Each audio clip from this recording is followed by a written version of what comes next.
Gaddafi said, no, it was a white Cadillac. And he said, man, it was a light-skinned dude, looked something like you, low, stuck his hand out the window, started busting. His boy, and he was killed months later. You talking about Yaki Kadafi? Yeah. Right. Only viable witness. Why would you kill him? A lot of people have died that were directly or indirectly linked to this investigation. Yafufula was a name that a lot of people have thrown back in our faces that we were derelict in doing things. Yafufula was interviewed the night of the shooting. Yafufula gave a statement. People say we never interviewed him. He was interviewed. And the big thing is everybody says that he said he could identify the shooter. No, he did not. Gaddafi said, no. I said, what happened? Gaddafi said, no, it was a white Cadillac. And he said, man, it was a light-skinned dude, looked something like you, low, stuck his hand out the window, started busting. He never said that to us. He said he might be able to identify the driver. That is what he said. He said, man, it was a light-skinned dude, looked something like you, low, stuck his hand out the window, started busting. It was believed that Yafeu could identify the shooter. Orlando is the shooter. He's the known shooter. I mean, everybody know Orlando Anderson was a shooter. So Dre got cold feet. He didn't want to do it. He gave the gun to Orlando, and Orlando shot Tupac and Suge. Yeah, he did his thing, yeah. Okay, so what was Tupac and Suge reaction when Orlando started shooting up the BMW? Oh, shit. Suge just ducked his head, and the first bullet went in his head, so the next one's hit him. It was like he was doing a breakdance trying to jump in the back seat or something. Yeah. Like, damn. Yeah, what the fuck? It looked like he was trying to jump in the, but it was, the bullets was in his ass. Arm came out, fired into the BMW, and myself and the three outlaws that was in the car with me, we are just... It was believed that Yafeu could identify the shooter. You said Tupac tried to jump in the back seat.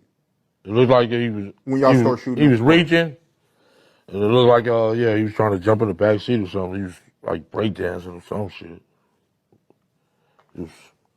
This is a classic photo of Tupac and one of his childhood friends and member of his rap group known as Yaki Kadafi. Unfortunately, Yaki Kadafi was murdered just 2 months after the death of Tupac in 1996. There is a mystery surrounding his death, and I will tell you it.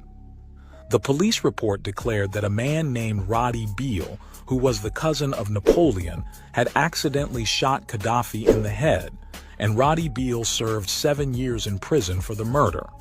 However, the mystery that has been around Gaddafi's death was that many believed Gaddafi was killed because Gaddafi was the only person who could identify who the shooter who shot Tupac actually was, and that Gaddafi was silenced because of his knowledge as the only witness for Tupac's murder, and the mystery that Gaddafi could have solved has always been the subject of debate now. Gaddafi said, no. I said, what happened? Gaddafi said, no, it was a white Cadillac.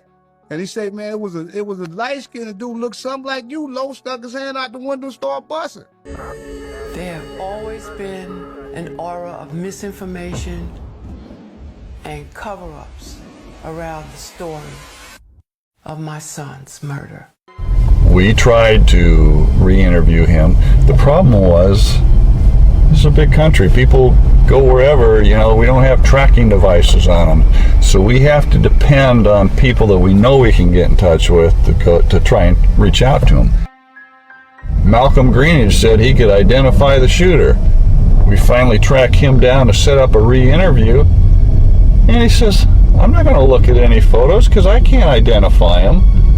Yeah, we got beat up in the LA Times over that.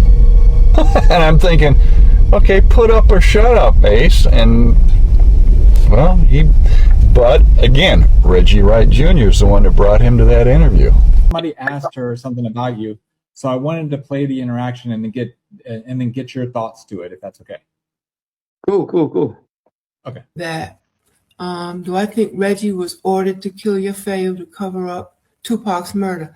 I have no information. Okay, I rely on facts and truth, and what is presented, what has been investigated, what is solid research. That's what I rely on. I have my own opinions, but opinions are not facts.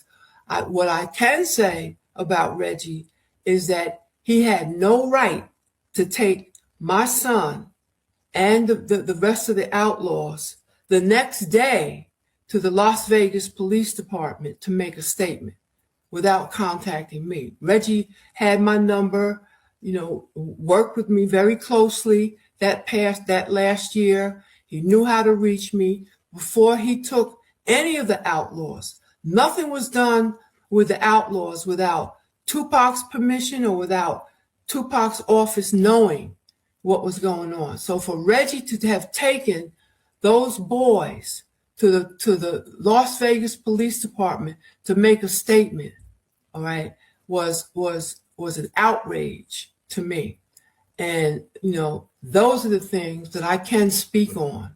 All the rest of the conspiracy theories, to be determined. Okay, Reggie, just wanted to get your reaction to that. Wow.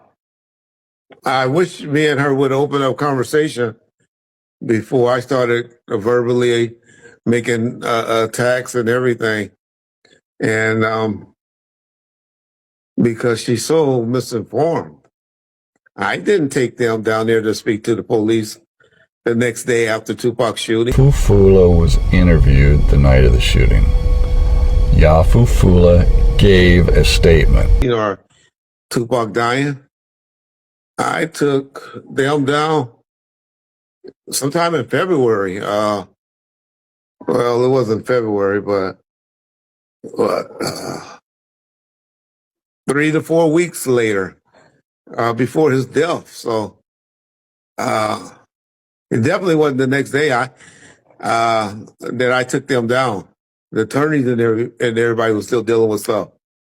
And anyway, that I took them down, trust me, I got permission from Suge Knight to take them down. Malcolm Greenidge said he could identify the shooter. We finally tracked him down to set up a re-interview. And he says, I'm not going to look at any photos because I can't identify him. But again, Reggie Wright Jr. is the one that brought him to that interview. There was a conspiracy.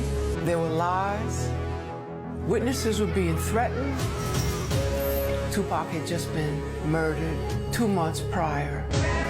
We always felt that it had something to do with our family involved in the liberation movement. Cass had Yaki in a chokehold, and Rashad pulled out a gun and shot him.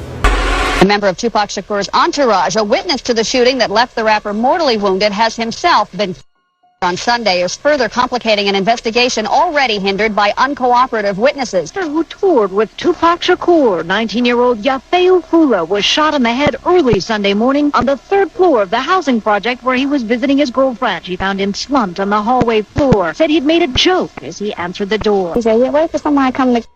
We all started laughing like, just get the door. But then he came to the door. Next morning, after Gaddafi, we got... Then all this, then that's when Fatal called. He was like, "Yeah, for the group, he was like, I'm not even rapping no more. I'm about to be in the streets, doing whatever." He wanted to speak to Napoleon, and they get on the phone, and it was an instant like Fatal, like I'ma find him. And in a candid interview, Napoleon discussed the tragic incident. Your cousin ended up accidentally Gaddafi? Yes. Napoleon revealed that while Roddy maintained the shooting was accidental, he never pressed his cousin for details, fearing that deeper questioning might uncover a more unsettling truth. It sounded like it, my cousin told me it was an accident. I never really, because it was hard for me, I never sat down with him really, besides that day, and talked to him about it, you know what I mean? And since he been home, and the times I've been around him, I never brung it up again, you understand? I just really want to accept it as an accident, because I don't want to think, you know, something intentionally happened to Gaddafi, you know. Outside of those who knew him personally, fans mourned the loss of an artist they believed was destined for greatness. Some called him one of the best of his generation. Others were left wondering what could have been. Yaki Kadafi was born on October 9th, 1977 in New Jersey. Standing tall at 6'3". He carried a presence that matched his stature. But beyond his physicality was a story deeply rooted in activism and music. Gaddafi's parents were prominent members of the Black Panther Party. This connection intertwined his life with that of Tupac Shakur, whose mother was also a Black Panther. Many friends now mourning his believed Fula and Shakur were half-brothers. It is clear they were close, both shown here with the West Side symbol that stands for gangster rap.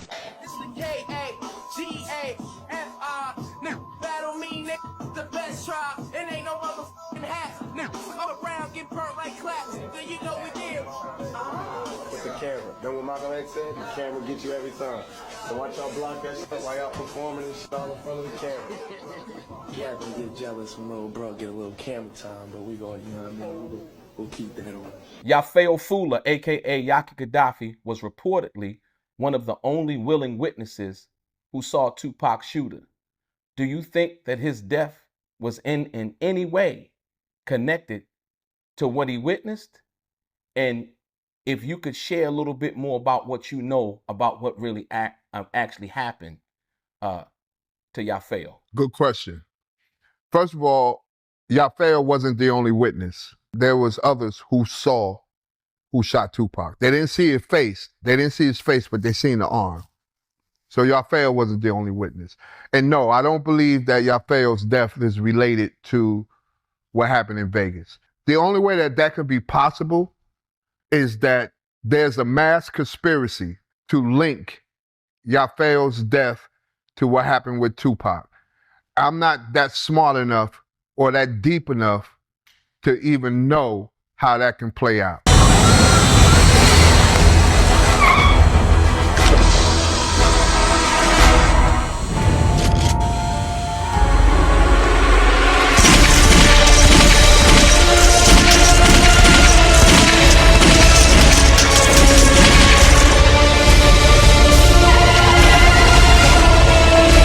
Generally speaking, Keefe D, whose real name is Duane Davis, is a member of the Southside Compton Crips gang, which was involved in drug dealing.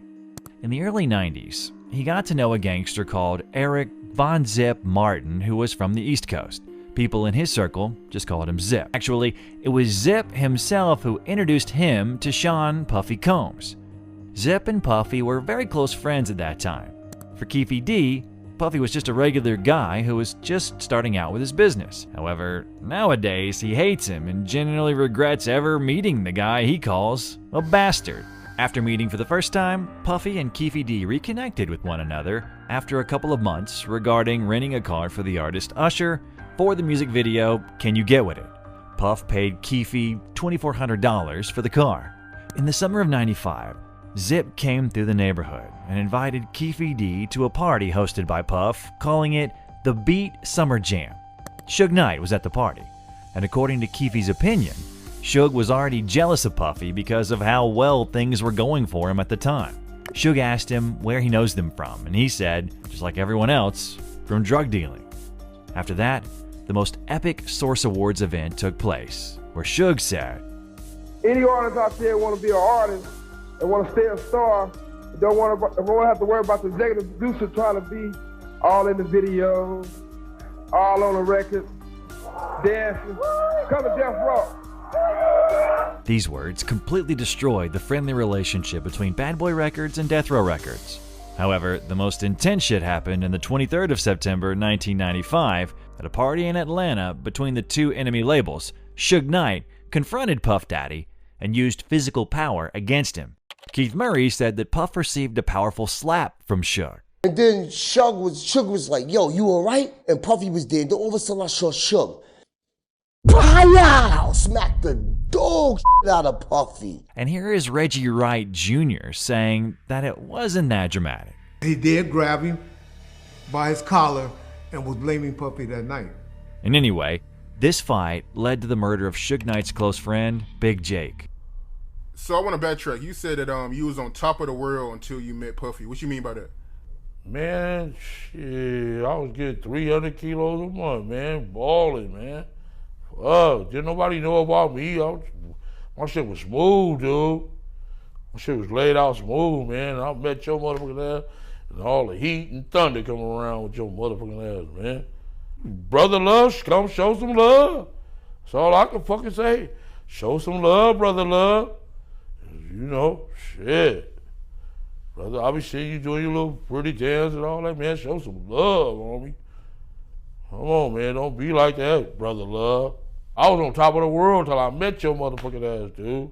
Shit is wrong, dude. Come on, homie. I need something. Throw a dog a bone or something. You sit up there talking about you, daddy love. Show us some love. Reggie Wright Jr. is the one that brought him to that interview. Ray Perez and David Mack were partners in the high life. Perez and Reggie was good friends, and Perez and Sarita and Reg is great friends, and so all those three together was trying to plot. You know very little about Marion Suge Knight's partner in business. There are no pictures of this man circulating on the internet. He's a man in the shadows. That man's name is Reginald Wright Jr. Reggie Wright Jr. was clearly at the middle of the entire orchestration of the assassination, to be sure. However, one must look at the other elements that would have been involved. Reggie Wright Jr. was a former Compton police officer. Reggie Wright Jr. was a former Compton police officer. Compton police claimed to have identified this Cadillac as the shooter's vehicle. It was a rental car, the only white Cadillac rented in Los Angeles that weekend. Las Vegas police claimed they never received that information. His record as a police officer was short and unremarkable. Reggie Wright used to work for Compton PD, yes. I know he has some type of medical retirement. Running Right Way Security, he was not working for Compton PD. I have no relationship with Reggie Wright at this time, nor do I plan to. My impression, my opinion of Reggie Wright Jr. was he's employed by Death Row Records to do a certain job. He's going to do what his employer has him do. Reggie is not honest, and I want to leave it at that. Reggie Wright Jr. tried to change the whole story of the narrative, what actually happened, and he was not there. Reggie asked me to ride with him to the meeting. I was actually going to ride with Michael Moore. He began to tell me about how he was upset at Kevin Hackie, and that Kevin Hackie had my Nextel two-way cell phone radio that should have been given to me when I arrived in Vegas. I and ATF about a year afterwards, while I was working with Death Row Records in regards to racketeering within Death Row Records, and also at that time, the mayor of Compton, Omar Bradley. Some other things that occurred within the city. I didn't know that the FBI at that time was following Reggie, Suge, the homeboys, and that's how things started out with the FBI. Transcripts also show that Wright had the authority of managing witnesses and financial arrangements on Knight's behalf. We also know that Wright had the off-duty police departments of Los Angeles, Compton, and Las Vegas at his disposal. If this seems to be a lot of responsibility and power, consider the fact that Wright was in charge of security for Death Row's most valuable asset at the time. Shakur was killed while Wright was in charge, and he was given a promotion when most security agents would not have a job. He said you solve one case, you solve them both. And I know Keefe D them, and I know Dre them didn't kill Big. We know that Gaines Mac was at the Peterson Museum the night Big was killed.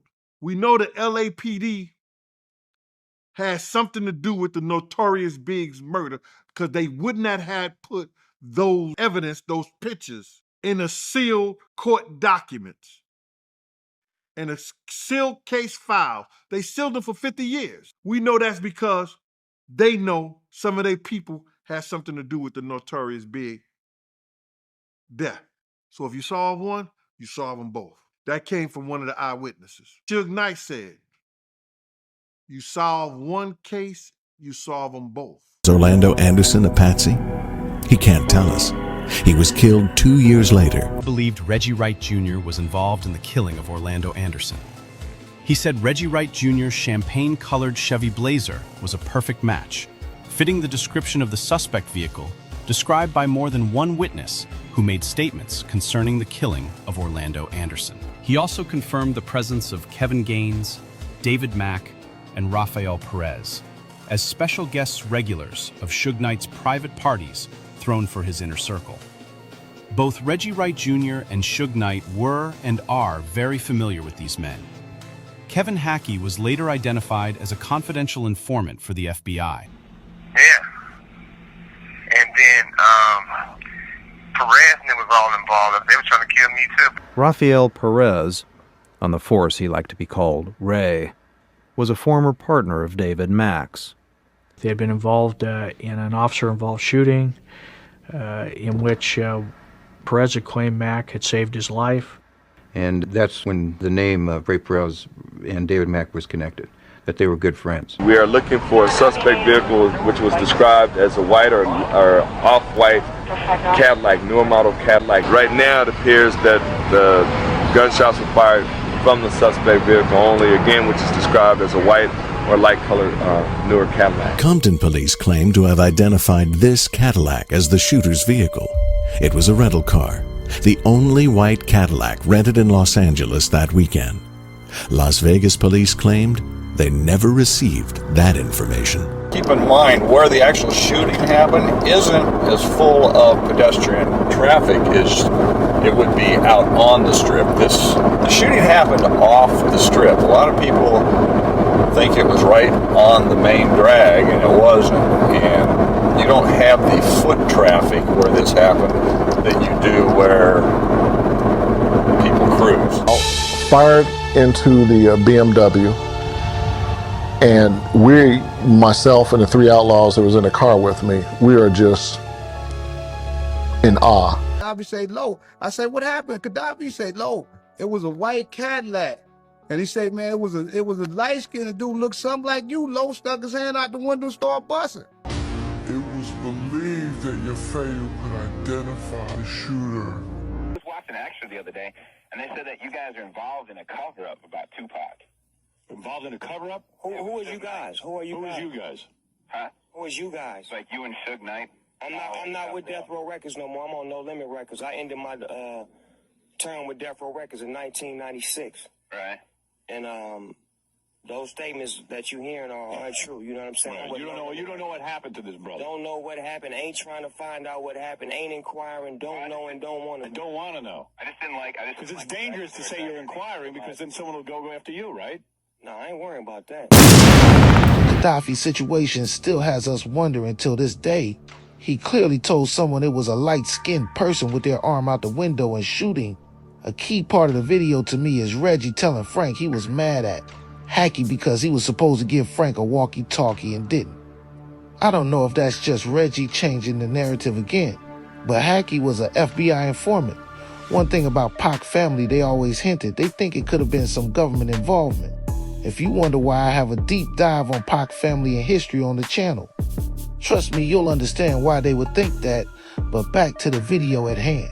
One thing I will say about Hackie, he said Reggie had something to do with the murder of PAC and challenged him to take a lie detector test. It was definitely some finger pointing in between the two. Gaddafi's situation does make you wonder if this could have been solved years ago with Keefe D trial coming up.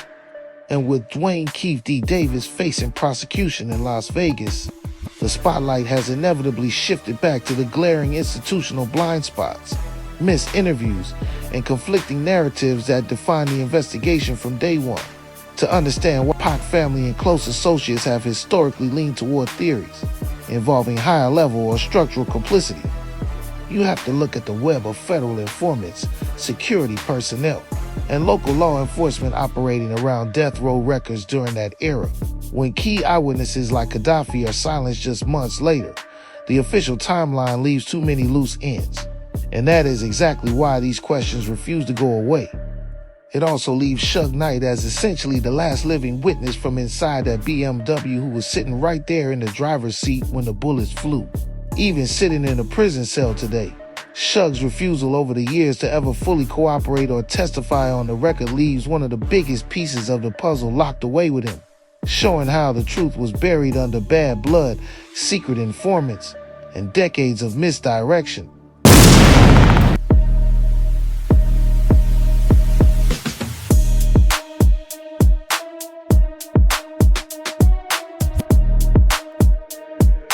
Babe, I'm a T.